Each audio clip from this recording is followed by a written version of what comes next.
Well, welcome back, everybody. We are. This should be entertaining. We've had a few technical challenges so far today. It's the solar flares, or it's something. I don't know what's going on in the world. So I'm going to try and present for Joel his PowerPoint deck. He's going to do his commentary. If I click too many times, I'm sorry. Like, Unless Murphy has his way, then nothing will work. Yeah, if nothing works, then this should be super entertaining. Very good. So yeah, we are here. This is the last of this session, or this group that was, the ISC recap and then the trainings from ISC. We'll take some time off during the summer, as I'm sure you all will. But rest assured, if there's something that we need to do a webinar on, we will, we'll send out an invite and get people to attend, during the summer. But if not, we hope everybody enjoys their summer. A little housekeeping. We're going to give away, I don't know, two sets of Wi-Fi 6 and I don't know, 5 water valves. You said 3 first. You can't go back. All right, so 3 sets of IQ Wi-Fi 6 and 5 water valves. We'll give those away on this webinar. There is going to be the after workshop survey. We do appreciate all the feedback you give us and what we could do better and what you want to see us focus on. We do have a couple of poll questions. So I'm just going to launch those really quick. I mean, they're super difficult ones. But once we get that out of the way, I'll be Joel's Vanna White clicking, and Joel can talk. So here we go. Nice and simple. I think it's showing. How often do you need refresher training on programming panels? Is it daily, weekly, monthly? Only with a new panel? All right, lots of. I don't know why I can't see it. It's very weird. Again, technical challenges. So it looks like, yeah, a good 70% of people only need to, kind of refresh their training when they, when they're going to be installing or programming a new panel. But there's still a decent amount that, need to refresh, monthly. So that's good. Let me close that poll. This is weird, Joel. I don't know what's going on. All right, let's launch it again. How many security systems can you program without a manual? None, couple, most, or all because you're a programming rock star? This is a tough one. We got some real programming rock stars out here. See, it must have been, they were all faking it. A lot of yeah, it's a lot of couple, and a lot of most. And we only have, so 6% of the people, 5% of the people, it's dropping slowly, are programming rock stars in their minds. So let's see, we'll close that one off. And this is a really tough one, right? So I hope everybody reads this question really, really well.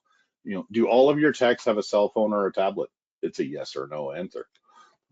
If anybody says no, I'm gonna I'm just gonna turn my camera for a while.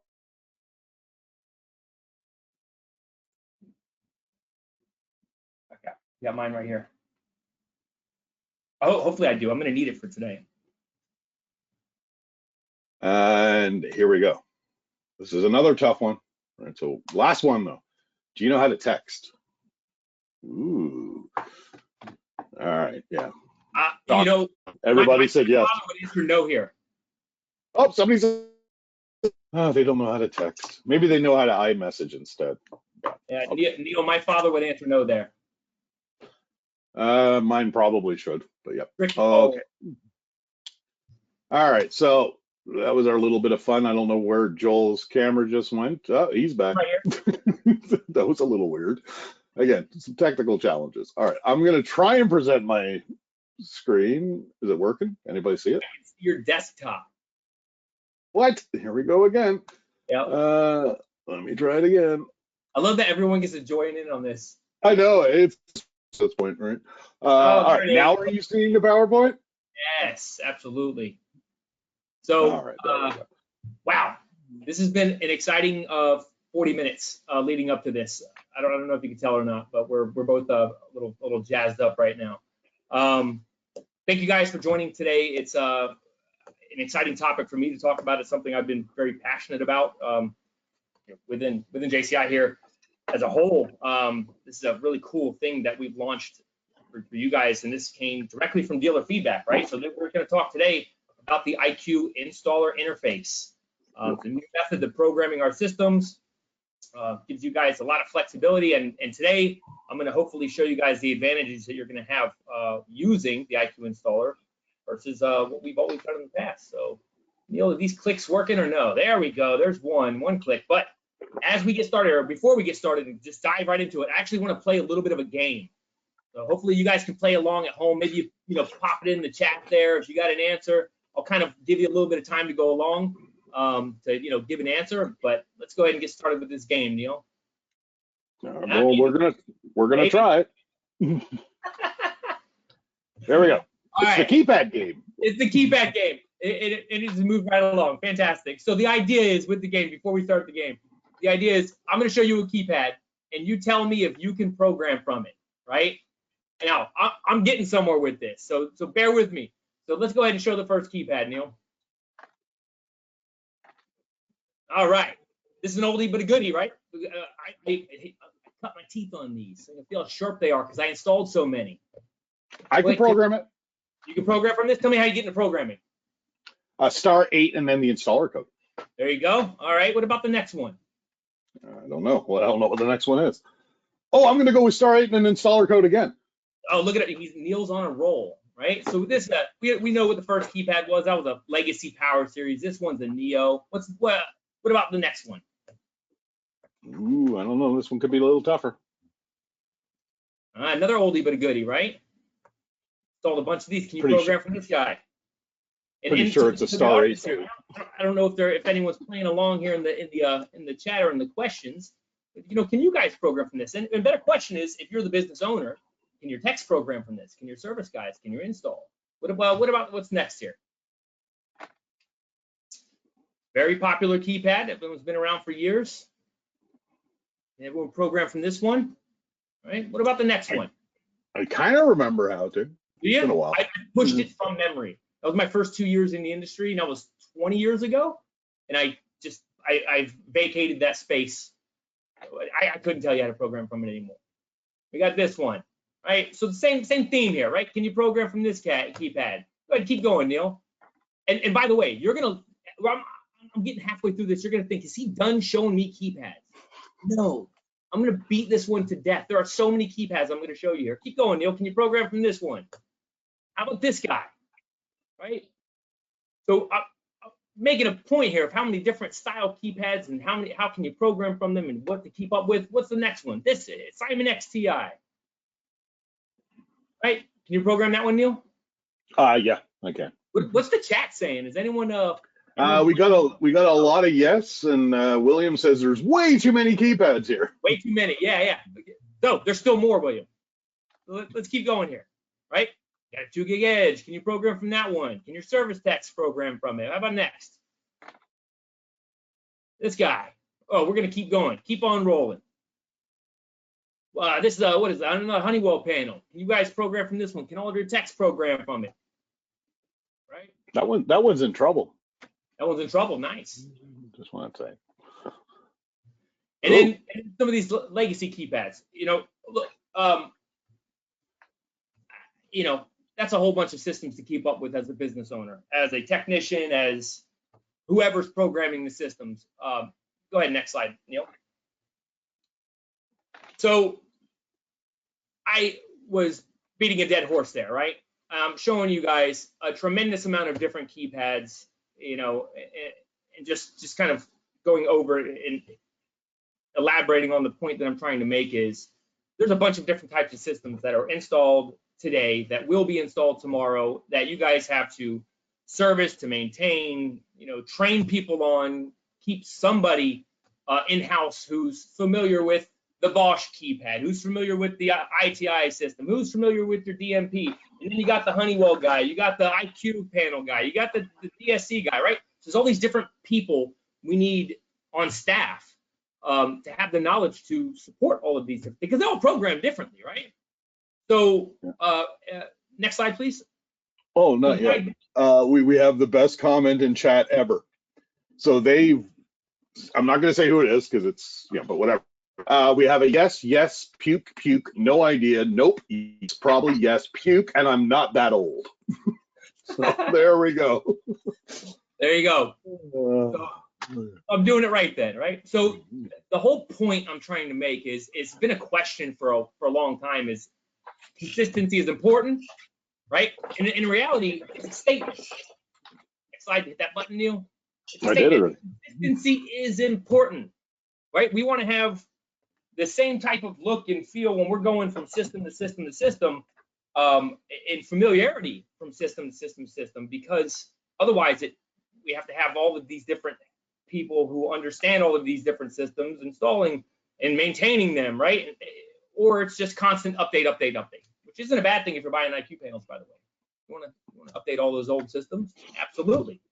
But this has been a priority for us as an organization. This has been something that we want to have, within our product offering, is consistency. So if you have techs who are familiar with an IQ4 panel, they're going to be familiar with an IQ4 hub and the way it programs. They're going to be familiar with an IQ no screen. They're going to be familiar with an IQ Pro. So, and they're all very different, on the surface, they're all very different animals as far as where they're installed, right? You got IQNS, which is installed in like MDU and maybe apartments and things of that nature. Our flagship IQ Pro, which has the UI. IQ4, which has the built-in UI, and then IQ Pro, which is that's our high-end commercial panel, right? That's going to go in a very different application for the most part than an IQNS. But we want, again, consistency when you're going from these different panels. And what we found is it makes it easier for your techs to understand the product. It gives them more confidence when they're installing, which is a biggie, right? If they're confident in what they're doing, then the customer's confident that the technician is doing the job correctly, right? Next slide, please. So with that, and if you guys want to grab your phones and scan those squiggly boxes, if you don't already have it on your phone, go ahead and have it on your phone before we're done today. It's the IQ installer. So the IQ installer is downloaded from the App Store for iOS or Google Play if you're doing an Android operating system. So you got some choices there. It doesn't necessarily have to be a phone. You can put it on a tablet if your techs have tablets. By the way, this is why the question existed that Neil posted earlier is, do your techs have phones or tablets? This is the exact reason, right? So we want them to be able to program any of these systems at any time, and all they have to do is download the app to do so. Next slide, Neil. So what the IQ installer is a local interface, right? So this is replacing keypad programming. So on two of the systems that I showed you a moment ago, IQ Pro and NS, there is no local interface there, right? There's no local interface to program. And so we're going to program from 100% from the IQ installer when we're on site. We're replacing the keypad programming. And what it's meant to do is give you guys the ability to program different devices, do software updates. What I love, and I'll show this to you later, is the easy install wizard. So it'll actually take it step by step by step by step. And it's the same process, again, consistency, the same process from panel to panel to panel. Next slide, please. Perfect. So what is this app compatible with? So when we launched the IQ installer, it was compatible with the IQ Pro, which that image isn't loading. No, there's another click here. There we go. IQ Pro. It's also compatible with, another click here, coming in 4.5. So this is a new update that we're launching here very shortly for the IQ4 and the 4 hub. 4.5 will allow that this app is compatible with the IQ4 and the 4 hub. So not only is it going to work on the IQ Pro, it'll work on the 4 and 4 hub, and also, go on there, there's your 4 hub, the IQ4 no screen. So again, I'm just keep saying it over and over, consistency. So the idea is this, guys. When you have a technician who's familiar with an IQ4 or an IQ2 for that matter, if they go to a no screen or an IQ Pro, it's going to program the exact same way. So their comfort level is going to be there. They're already going to know how to program it. So we're taking all these different complex systems and complex devices and having minimal amount of training, right? Because it is user friendly. And I'm actually going to show you a live demonstration of this app here shortly, which is always fun because live demonstrations always go perfect, right? So you'll see what I mean here shortly if you haven't seen it in person. The last time I had to do a live demo was of IQ installer. And we had been very smart about it. And it was in front of, I don't know, a couple hundred of our closest friends. Luckily, we had recorded it, so we were able to switch real quick. Probably smarter than what I'm doing. Yeah, Kevin and Nathan in the back, they're probably laughing. It was, I kept saying, like, we tested it numerous times. We're like, oh, it'll be fine, it'll be fine. And then, of course, as soon as the presentation starts, it is Murphy's Law, right? Yeah. So how the panel connects to the phone, or vice versa, how the phone connects to the panel. And keep in mind, guys, I'm saying local programming app, okay? So how it works is I'm going to enable the panel's access point. In this example, I'm showing you the IQ Pro, but this is going to be the same for any panel. So the panel has a built-in wireless access point it's Wi-Fi. So I'm going to enable that, and then there's a QR code with all of the information for the panel. I scan it, and then I type in the installer code, and I can connect to it locally and program it, right? That's all well and good, and that's, again, that local programming access. So that Wi-Fi access point will give you about 20 to 30 feet of range, give or take, thereabouts. And by the way, if you did want to program remotely, you absolutely still can do that, but you're still going to use your mobile tech, your Alarm.com dealer portal. None of that's going to change. That same interface that you know and love today is still going to be the same way you would program it remotely. Again, this is a local programming interface, replacing your keypad programming. But so right now I'm attached to the panel's access point. So I get about 20 to 30 feet of range with this. But we when we were testing out this early on, we got some feedback from the dealers, from you guys, and this is another voice of the customer thing that we're very proud of, that our customers do talk to us and tell us how we can make our products better. And with this, they listen, say, hey, if I walk out of the room, my phone drops connection. The next time I come back in, I got to connect to it, because that AP range is only about 20 to 30 feet at best. So we thought about this. Next slide, please. So once we connect the panel to a LAN connection, there we go. And a shameless cross promotion, by the way. So I have the panel connected to the IQ Wi-Fi 6, right? And I build out that mesh network inside of the building I'm installing it in, or the homeowner.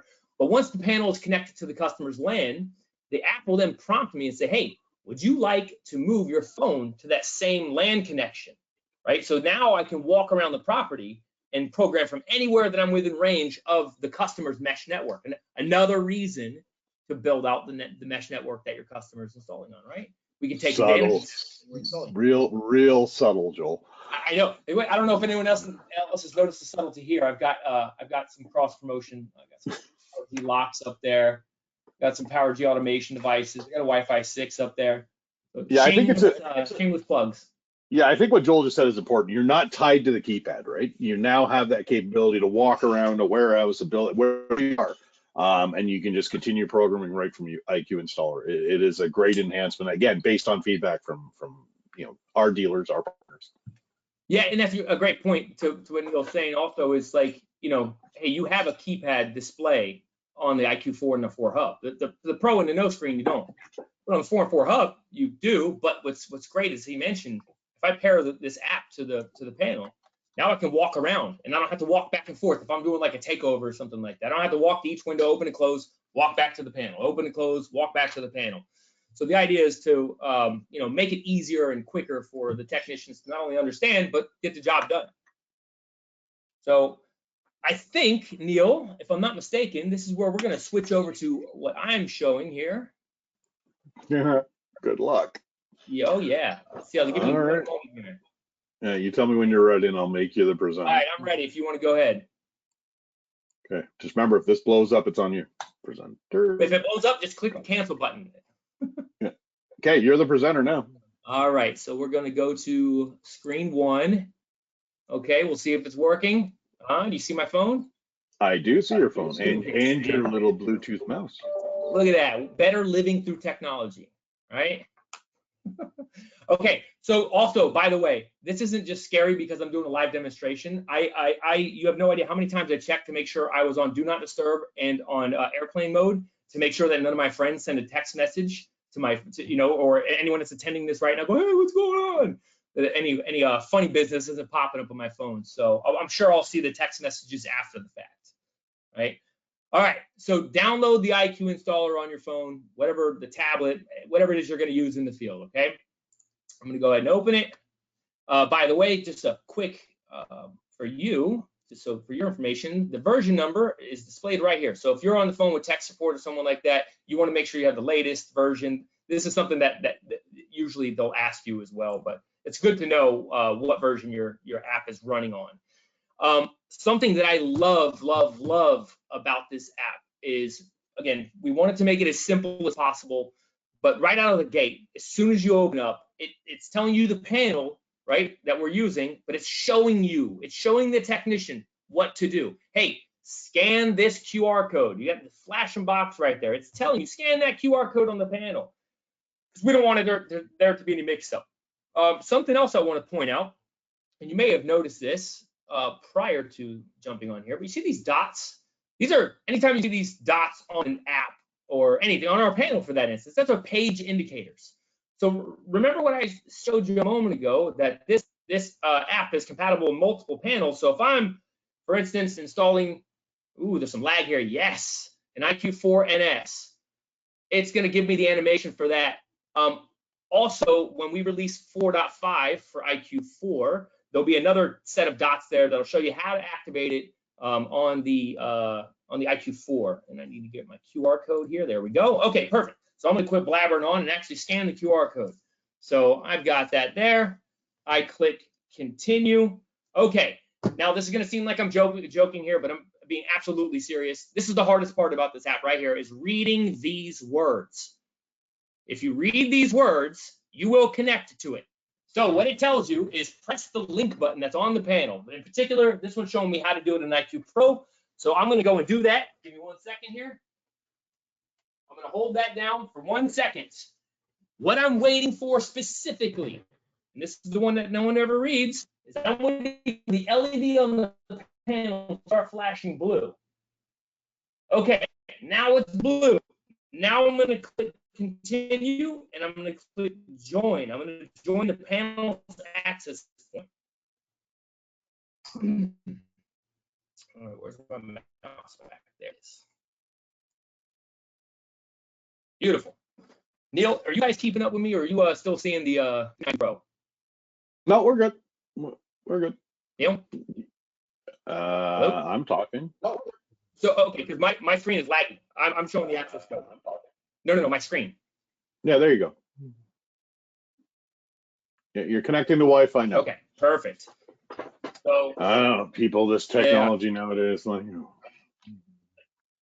if you're getting a Windows update, if you get a notification for a Windows update, don't do it. Yeah, you ain't kidding. So I'm gonna tell you what, I'm gonna disconnect and reconnect here because it's way behind on my end. Give me 1 second, guys. Okay, bear with me a moment. Pfizer.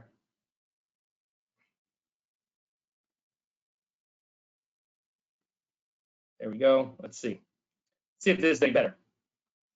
Reconnect. Okay, so access code.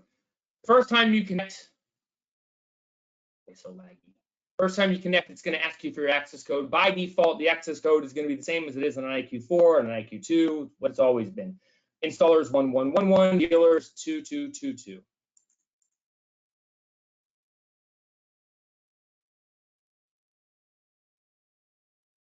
All right, pairing with the panel.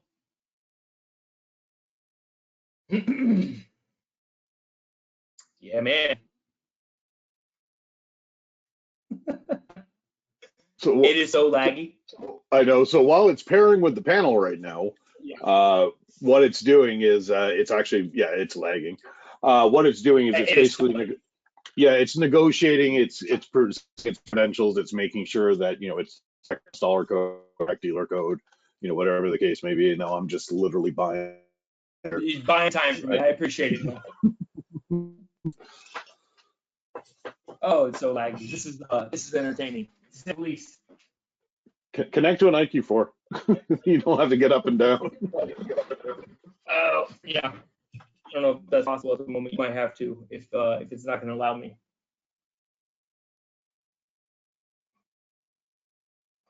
I think it's flashing blue.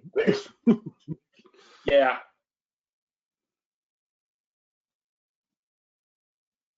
See? Boy, Why it's did we do a thing? Really? yeah. Oh, again. Okay. Let's try this one more time.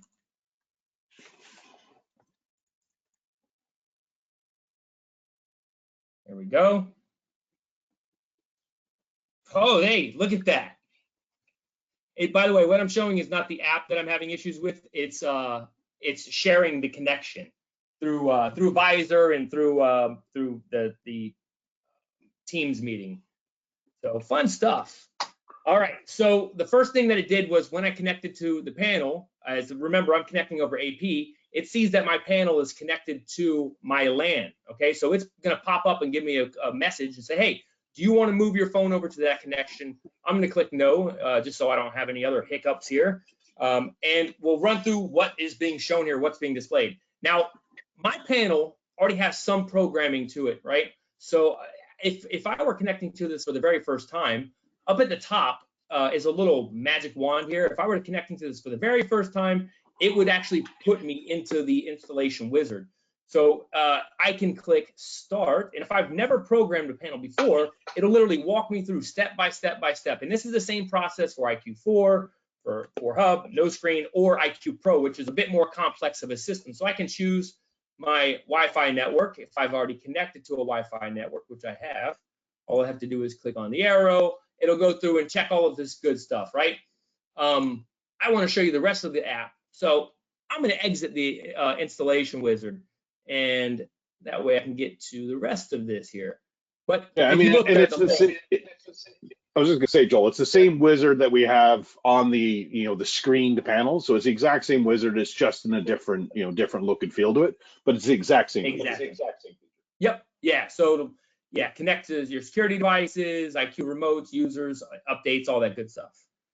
So I'm going to click on exit wizard. There's a lot of these. Hey, are you sure? Right? It's always going to prompt you. Make sure you know what you're doing. But any other time other than the first time, right, that I connect to the panel, this is what it's going to look like whenever I connect. I'm going to connect to the dashboard, okay, which is at the bottom here. And the dashboard is going to be a plethora of information for the technician to be able to diagnose and actually see what's installed, like literally right away. So if you look at mine, by the way, we'll click here and expand this. It's giving me the software version of the panel, the Wi-Fi network I'm connected to, and also if I were connected to, say, Ethernet, right? This wouldn't even say Wi-Fi, it would say Ethernet, right? So that would automatically change.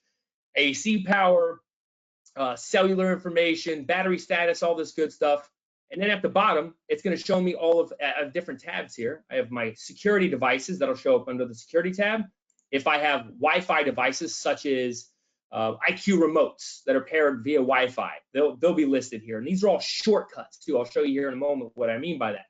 And then automation. So under the automation tab, Z-Wave, Power G automation. Those are all going to be listed here for the technician to have access to. So now my panel is only showing Core Bus because that's all I have installed right now. That's what the IQ Pro is out of the box, is just Core Bus, right? Just 9 zones ready to go. But it's also showing you more than just total zone number. In this case, it's also showing me some information here that's good for the technician to diagnose. Lost connection. Fantastic. Did you guys lose me completely, Neil? No, you just took too long. You just took too long. You talked too much. Oh, boy. So yeah. So what? Yeah. I mean, you can reconnect while you're at it if you want to. But yeah, ultimately, what Joel's kind of showing there is when you're seeing that down at the bottom, you saw the Core Bus, was one color and then it was red. That normally indicates something is. I'm getting major feedback. That normally indicates there's something wrong specifically with one of those devices that's connected to the Core Bus, right? So that you kind of get that dashboard overview. I'm telling you, man, use an IQ4. You're killing me.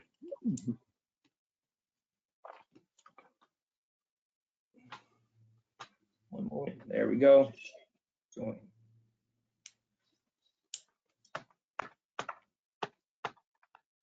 Boy, oh boy.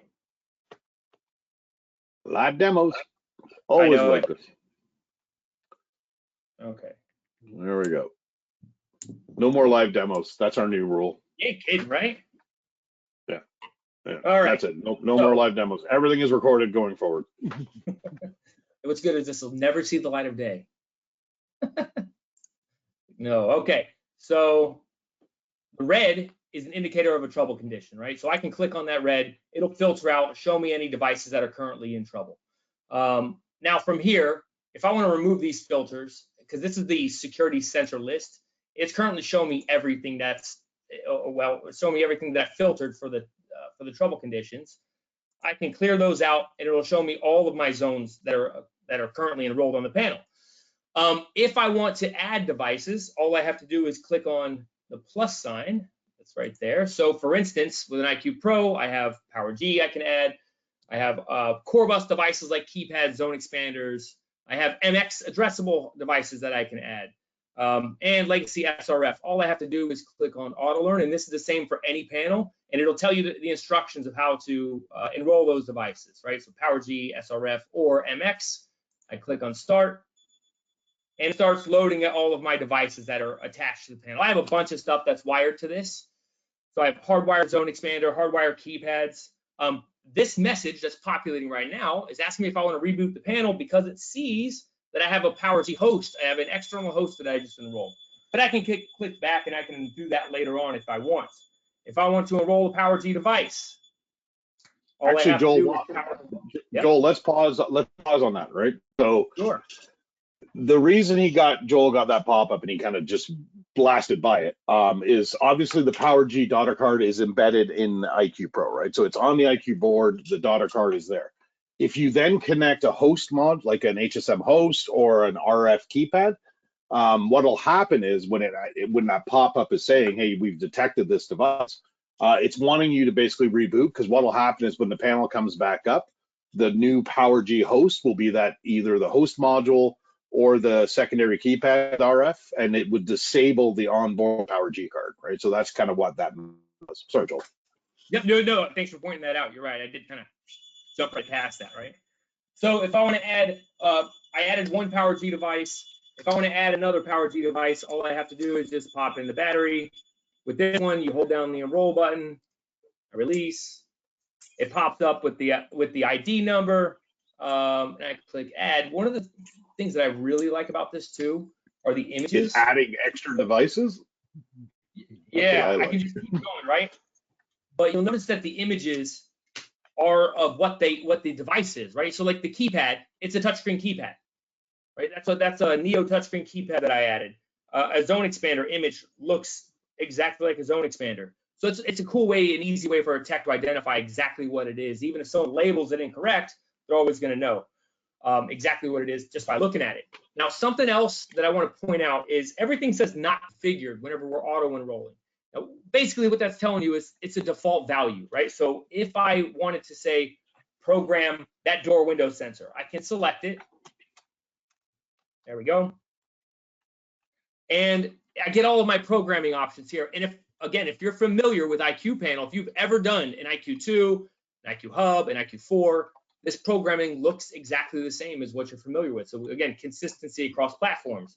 I can program it for however I need it to fit the application. So default sensor name. Let's say it's the front door. Click done, the back arrow. I can change the group type. But not only that, I also have options for like changing the sensor input. So if I want it to be, instead of the read switch, maybe I'm going to use the hardwired terminals on this. So I change it to say normally closed, and then I hit save. Now that device will then say configured. I'm still in the enrollment portion of the programming, right? So I can actually configure all of the zones now, or I can do it later. So I can stop, say, hey, are you sure you want to cancel? Absolutely, I want to cancel. And then we'll go back arrow, and then yes. Now here's my entire zone list. So if I scroll through this, I can see all the devices I just enrolled. If I need to add more, all I have to do is click back on that plus sign, and you have a couple manual or auto learn options. To make change to a device. That's still my favorite thing, man. Being able to learn multiple devices, one after the other. You're not having to go back and forth, and then you can just configure afterwards. That's the best thing we added. Absolutely. And it functions the same on IQ4 with this too. If I want to make a change to a zone here, all I have to do is either, what's that?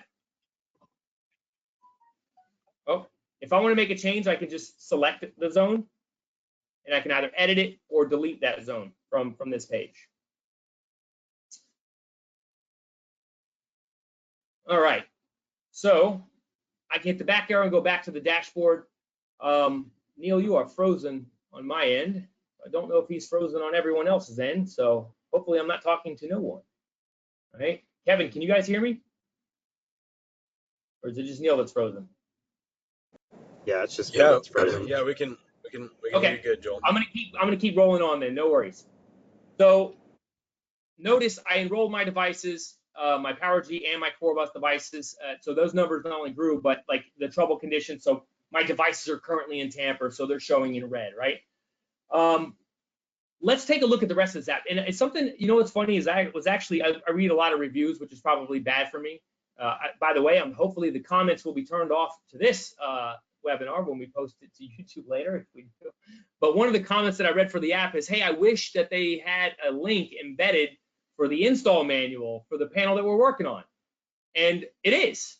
A lot of people may not have realized this, but if you're working on like an IQ Pro and you've never touched one, or an IQ4, whatever it is, if you click on settings and under help, you actually have links to the product installation manuals and user manuals. So that way you can access them really quickly and easily. So yeah, we've thought about that. Now I want to talk about the rest of these icons. So we talked about the dashboard, the settings icon, which I just clicked on, shows you, like I said, the help menu where you can access links to the product manuals, but also you could change the theme of the app. Like if you'd rather do light mode rather than dark mode, you can switch it over. I have a preference for dark mode myself.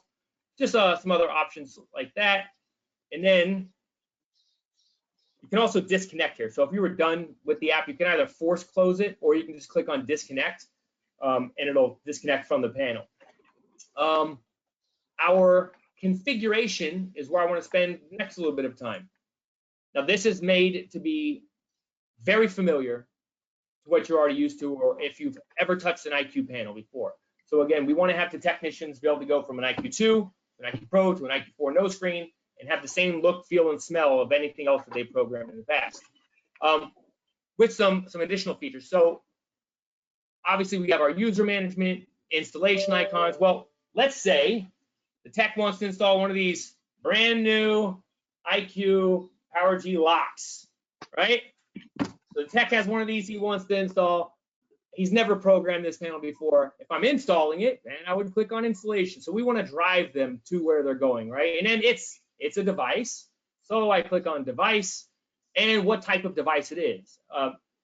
It is an automation device, right? So I click on automation device. And if I were to guess, Neil, how would I add this device? I think you might hit the plus sign. I'm guessing. Plus sign. There we go. Okay, now I have a couple options here. So we're kind of grouping this all together, not only for the PowerG automation devices, but also Z-Wave. So if I wanted to do Z-Wave here as well, I could.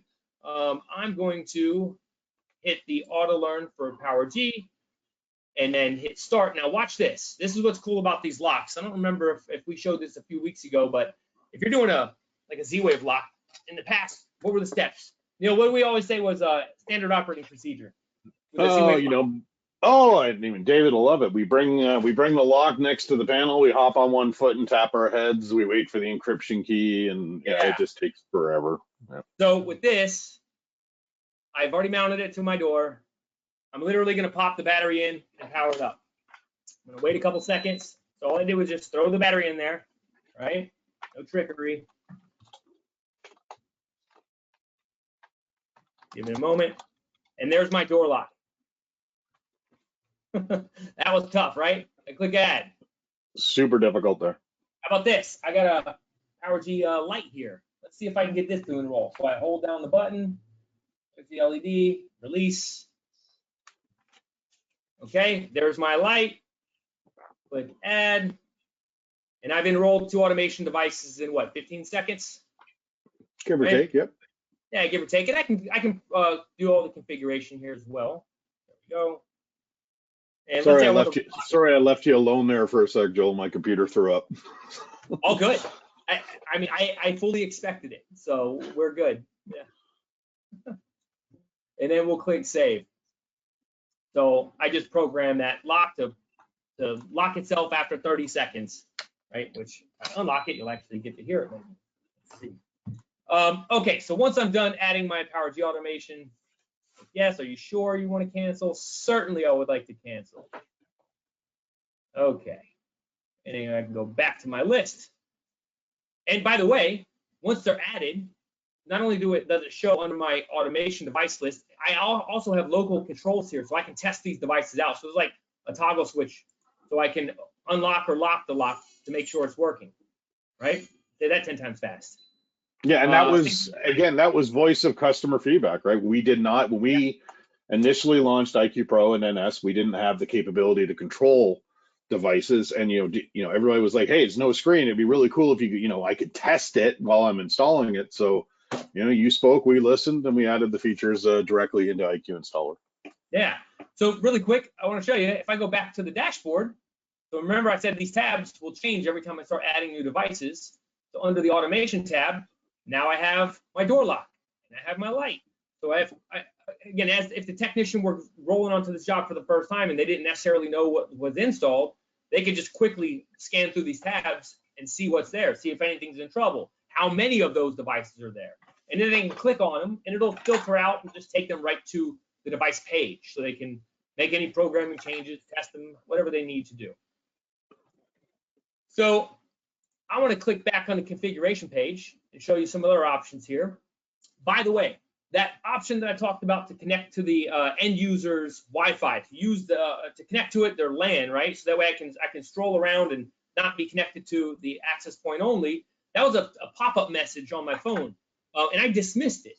Well, instead of waiting for it to come back around, if I dismissed it on accident, I could click on Wi-Fi, and there's a button here that once the panel is connected to a LAN, if I click on Connect Me, it'll then allow me to reconnect to that customer's network. So that way I can roam around. I don't have to wait for it to pop up again. Hey, Neil, we got any questions coming in? I just realized I've been rambling on here. No, not really. It's we've been answering. Well, I'm laughing at me. I'm laughing at you. Kevin and Nate have been doing a wonderful job. Just for the record, Kevin also got punted, and he had just had to come back as well. Nice. I know. I think it's just a technology day. I think it's time for everybody to go home. There was a question of why are we not scanning QR codes when we're enrolling sensors? So that that QR code scanning is from the panel, right? So from IQ4 Hub, it has to be a panel that has a camera on it. So you can add, to IQ4 Hub using the QR codes on the boxes. You can do it that way for sure. But again, what we've just shown you with IQ Installer is, right now you're going to be scanning one QR code, and configuring it, scanning another QR code, configuring it. Now you can just learn them all in all at once. You don't have to go back and forth, and then you can then start configuring from there. So the question was, what about IQ Pro? IQ Pro doesn't have a camera, so that would be why it's not available. You can't QR code scan on the camera. I think we are looking to add QR code scanning to IQ Installer, I believe. Through the app, yeah. That was something and I wish I don't have one. Oh, there we go. So I think we had talked about it when we released the Power G Plus devices, because the boxes are going to have the larger QR codes. So, and by the way, that's always good feedback that we can give to the people who develop the app, right? Hey, give us the ability to use our camera on our phone to scan and add. So, I don't think that would be a tall task. I'm writing as if I write code, by the way. Yeah, and some of these questions are great. Like we're getting some good feedback, and Colin Jameson, who is the product manager for IQ Installer, is on the other side. We don't let him in the background, but he's on the other side hearing the feedback. So Colin, there's a really good one here. It would be good to have a scroll bar on pages that extend below the bottom of the screen. They have ran into, this dealer has ran into issues where there are additional menus, partitions, exactly, kind of thing, that they can't see, and it would be great to be able to scroll. So make it for 1.4.1. There you go. Okay, so a couple of things I want to talk about. First, the first thing I want to mention is when we're pairing our mobile device, whether it's tablet or phone, to the panel, it's one phone makes that connection. So it's no different than if I were programming from a keypad, right? Only one person's going to program from one keypad. We're not going to program a system from multiple keypads, and this is no different. So it'll be one phone attaching to the panel at a time. Okay. Now the second thing is I want to show you how to activate partitions first, and then I'll show you the point that I'm getting to. By default, partitions are disabled. I can turn on partitions by clicking if I need to add, and then toggle it.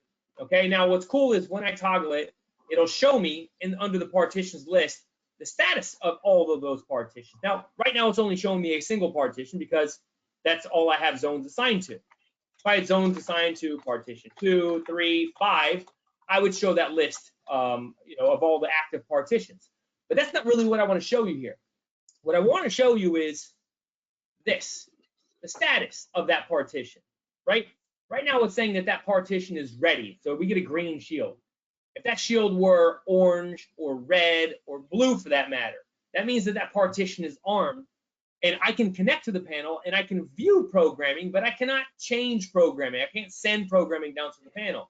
So there's two things you want to keep in mind when you're programming a panel with the IQ installer is let's say one is that it's a single mobile device that's connected to the panel, and two, it's that the partitions are all disarmed or in the ready state. Okay, so we want a green shield under this option. Real easy way to tell right here.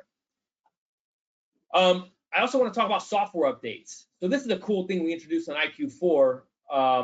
Right, we've always had the ability to go in and type in a patch tag or even hit automatic patch tag check, and the panel will go out seek the software that's available for this panel.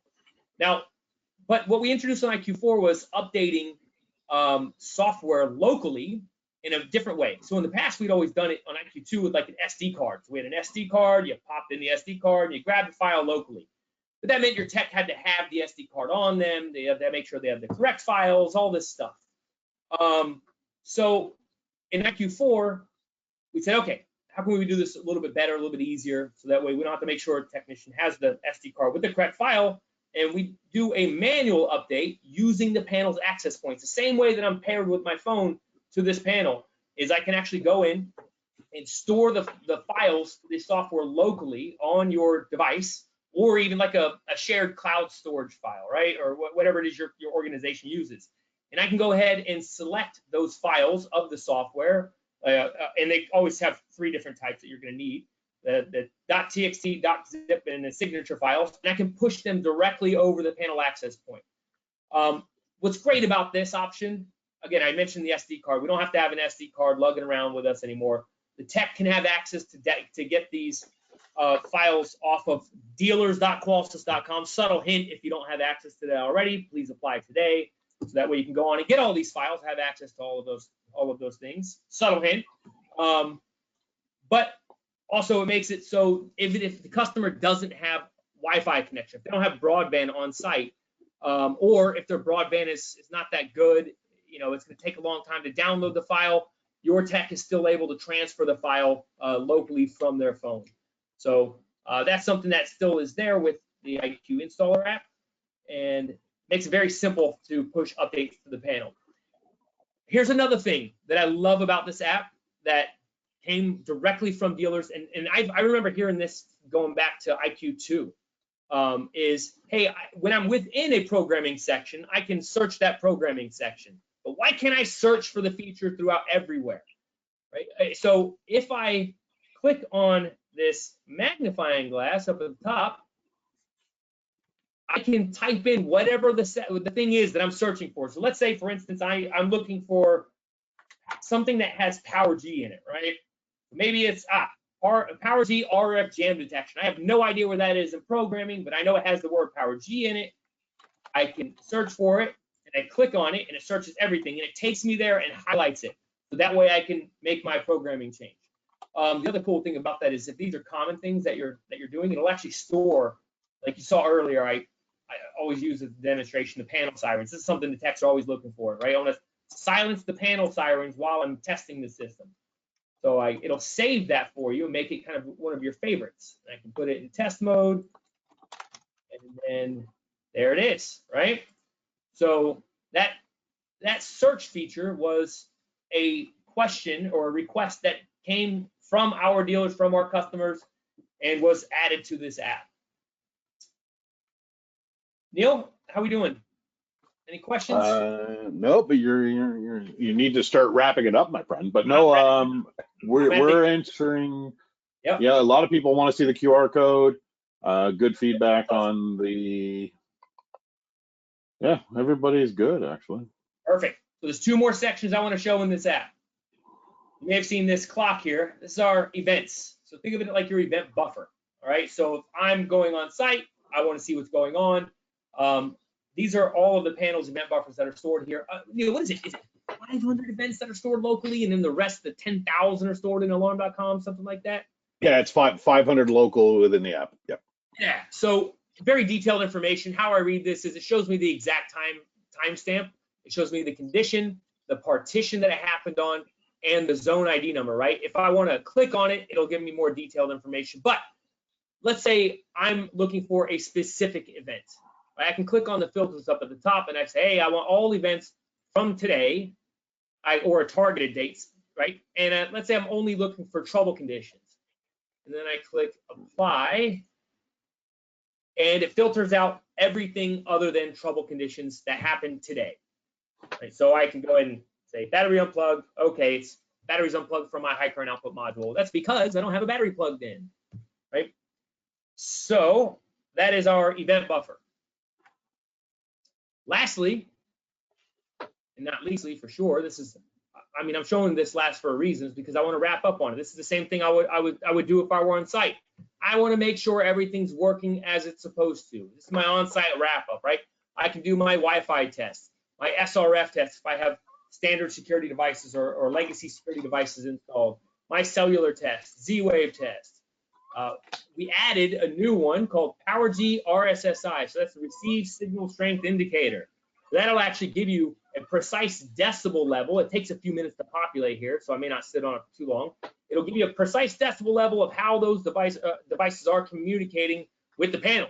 So it's a little bit more detailed than your good or strong, right? It actually tells your decibel level. So this is fantastic for trying to get an understanding of what's going on with your PowerG devices in the PowerG network. And then you have your standard PowerG test here. Something I love showing off is, like, not only do I have my start test and it'll tell me the signal strength, but if I click on the arrow, it expands that information, gives me some even further detail about that device. You know, not only the current signal strength, but over the past 24 hours, if it had been synchronized for that long. One of the things that I love about it, and again, this came from dealer feedback some time ago, is let's say I don't know where this device is physically on the install. There's an option here. I can go and click this little LED and say, hey, make that device start flashing. So I can do this for all PowerG devices. So I can physically go out and locate which device it is. Maybe someone labeled it front door, but it's on the kitchen window, right? So I have those abilities to do some real diagnostics here.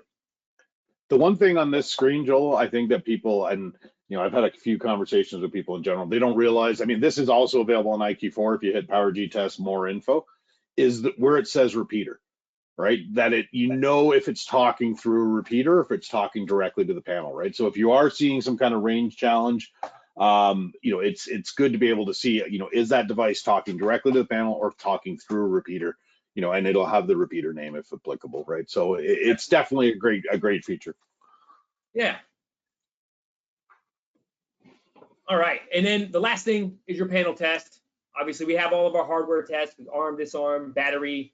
You know, it'll test, make sure all the hardware is working as intended. These are the same menus that we have built into any other IQ platform. It's going to be no different from panel to panel to panel. So again, it's consistency. We want someone to be as familiar with this panel as they are with that panel, right? With that panel, an IQ4, an IQ hub, doesn't matter. We want it to all be the same, or a 4 hub, that is. So Neil, how are we doing in the chat there? Any questions? So we're down to 5. We've got a bunch of people, and I've never seen this before, or I don't think I've had too many people ask me this before. bunch of people want to see this on Neo. So I think we're going to have to talk to Jeff and see if we can get IQ Installer onto Neo Refresh. I think that makes a ton of sense. Coming to somebody that's done hundreds of Neo trainings, I would love to see that. That's a minimum 4-hour class, by the way. Oh, I agree. Yeah. So if somebody's asking, can we get a copy of the recording? All of our trainings are stored in and maybe Kev or Nate can drop it in chat. All of our trainings are recorded and stored on YouTube. I'm not sure about this one. We'll put it there. I mean, at the end of the day, this is just crazy, right? So, but we will, everything is on our Qolsys YouTube channel. You just go to, I think it's youtube.com/Qolsys. And all of our trainings are there. All of the webinars are there. Nate, who's in the background, has done some amazing stuff with some of the, we'll call them tech shorts or shortcuts. I can't remember what we're calling them now. My brain's in them. But there's some really cool short videos that, how to enroll lock, how to do this, how to do that. Lots of really good value and please go to our YouTube channel and get those. And if I'm not mistaken, Neil, we did create IQ Installer quick tip videos when we launched the app that are up there as well. So I think there's like 15 videos up there that'll show you the basic steps of, hey, how do I connect? How do I enroll to a Power G device and things of that nature? Things that I kind of breeze through and through this. Anything else? David, David's like got a bolt. Go Oilers, go! Yeah, baby. We're Canada's team now. Anyway, I'm just kidding. Yeah, I think that's it for now. Please, again, there is an after workshop survey if you can stay around for a couple minutes. Joel, I mean, in spite of our technical challenges today, this it actually went pretty well. But I think I lost 5 pounds in sweat. So yeah, if you have a Windows update on your computer, do not do it because there's something not good. But we'll see you all soon. Hope everybody has a great summer. Be safe, and thanks again for attending. These sessions are for you, and we love getting the feedback. So thanks again, everybody, and we'll see you soon. See you later. Awkward pause.